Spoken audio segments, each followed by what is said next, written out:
Anchoring bias, or the anchoring effect, is the tendency to rely too heavily in the first place on the first piece of information, the anchor, that we encounter.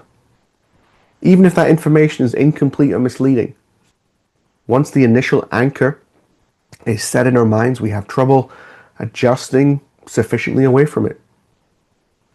This type of bias means that any early information that we have unduly influences our judgment and our assessment of later information.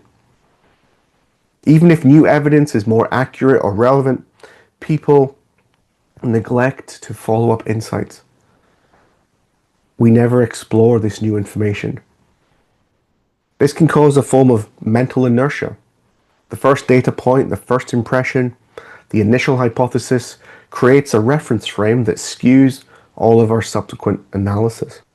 For example, consider a social media analyst who's reviewing breaking news about a developing event. In the first report they see on social media, it says that there's 50 people that's been affected by X.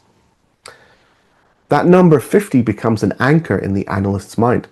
Later, if more reliable sources report different figures or context, the analyst might subconsciously gravitate towards the initial 50 when drawing conclusions and might insufficiently adjust their assessment. First impressions skew analysis. An analyst might keep returning to the original report's narrative even as new information emerges. Let's explore another scenario. An intelligence analyst receives an initial briefing that a particular threat is low risk. This early judgment anchors in their mindset. As they gather more information, even as the situation develops, it becomes high risk. The analyst underplays this new information because the initial anchor suggested it was low risk. This type of bias is subtle but powerful. It can manifest in estimations, casualty estimates, forecasting social media trends, numerical analysis, but also in qualitative judgments.